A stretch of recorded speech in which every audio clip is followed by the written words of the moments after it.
Lily, can I talk to you for a moment? Oh, sorry, Anne. I'm still at work. I'll message you later. Oh, really? It's about your husband, Hans. What about him? Well, you might regret it if you don't hear this. What is it? Well, you see, I've decided to marry Hans. What? What are you saying? Hans is my husband. Yeah, so you should hurry up and get a divorce. Don't say it so easily. I'll leave work early and confirm with Hans right now. Oh, can you really confirm it? He's working remotely this week and he's at home. If I go to his place, I'll find out everything. I think it's better if you don't go now, for your own sake. Why? Because I'm in the middle of making love with Hans in your bedroom, darling. What? Making love with your husband in my sister's bedroom. The combination of superiority and guilt is exhilarating. I just received a message from Hans. Looks like it's true after all. See? Even he thinks I'm better. Actually, he seems to prefer older women. So Hans is mine. So you don't have to come back anymore. Even though Anne is a married woman. Oh, that's not a problem anymore. Hans gave me compensation for your sake. We got divorced properly this morning. Oh, Hans did it. As expected, people with money do things differently. That's right. I understand. Just do whatever you like. Oh, really? Then I'll send the divorce papers to my parents' house for you. Go ahead and submit them to the city hall as soon as possible. Lily, it's been 6 months. Oh, Anne, what do you want? Well, you managed to contact me quite well. Yeah, I can't say I don't understand your feelings. Today, I contacted you because I have an important announcement from sister to sister. Is it about your marriage registration with Hans? Oh, you guessed it. That's about as important as it gets for you to contact me.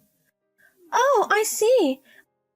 I wanted to share my happiness after marrying Hans. Boring. All of your stories are boring and I'm not interested. Your lack of charm really annoys me. That's why Hans is cheating on you, isn't he? It's quite ironic for the person who stole him to say that. Even though I know it's not a good line to say, it's quite amusing, Anne. Thanks for saying it. Well, I guess it just sounds like you're making excuses for losing. I'll pretend I didn't hear that. Well, do as you please. Is that so? But if you hear this, you'll inevitably be shaken, won't you? What? We've decided to go on a honeymoon trip abroad. Huh? Abroad? We're going to travel around various parts of Europe. By the way, we're planning to have a private wedding ceremony, just the two of us, in Paris. Hans has spent $20,000 to prepare for this honeymoon trip. Where did that money come from? It's obvious that Hans paid for it. Really?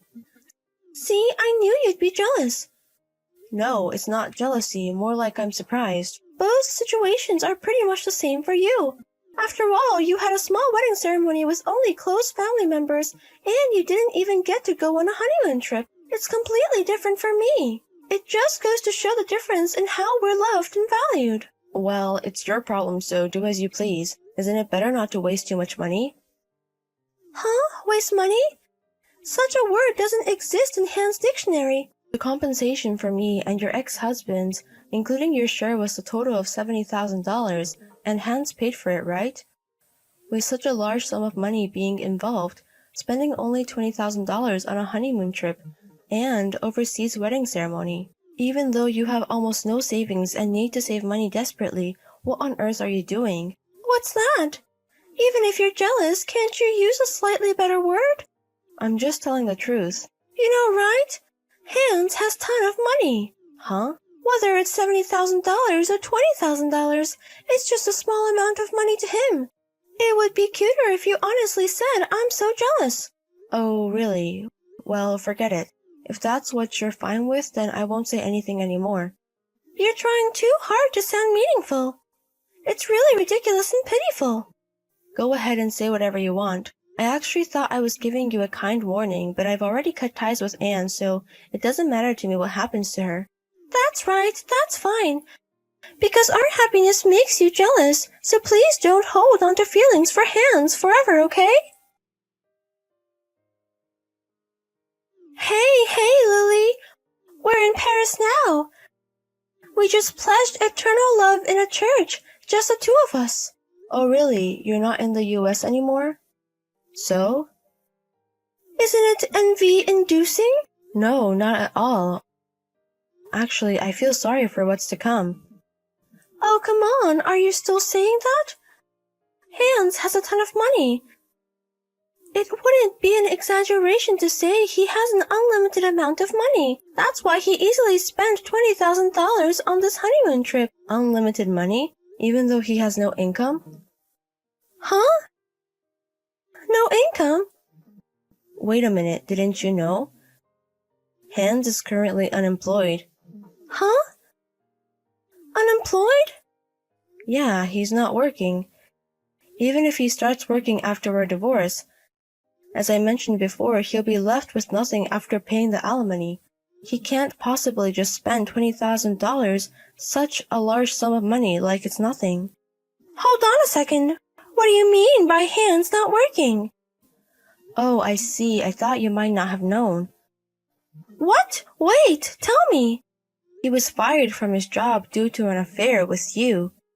What? What are you talking about? Fired because of an affair? Isn't that wrongful termination? I'm going to sue. Anne, don't you understand?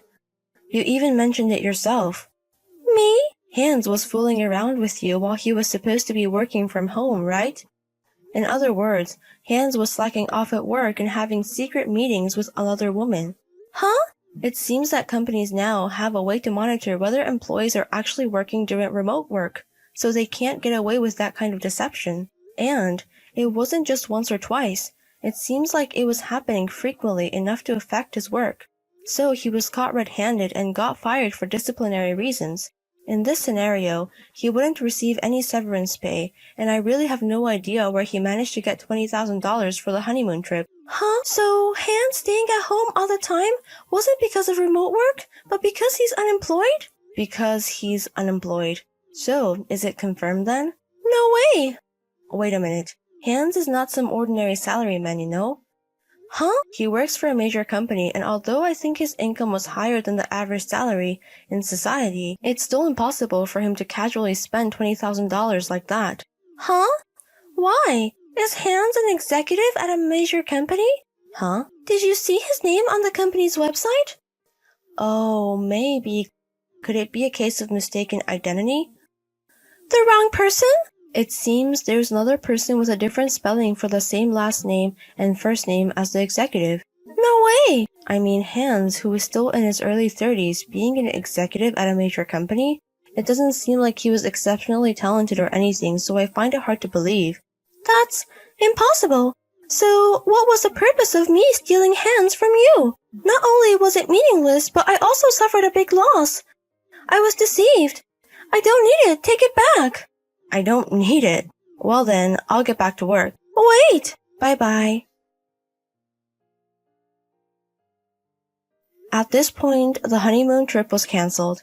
Cancellation fees were incurred and the $20,000 was not refunded in the end. However, it seems that Hans mentioned being fired to Anne in a message, and they ended up divorcing without the argument of, I was deceived, alimony, getting anywhere.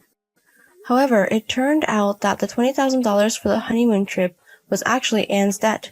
According to Hans, he borrowed it because Anne said she wanted a luxurious honeymoon trip, and Anne mistakenly thought the loan agreement was a prenuptial agreement and signed it without reading it carefully. Afterward, Anne had to take on multiple jobs to repay the debt. Both situations seem equally absurd, but as long as they stay away from me, it's fine.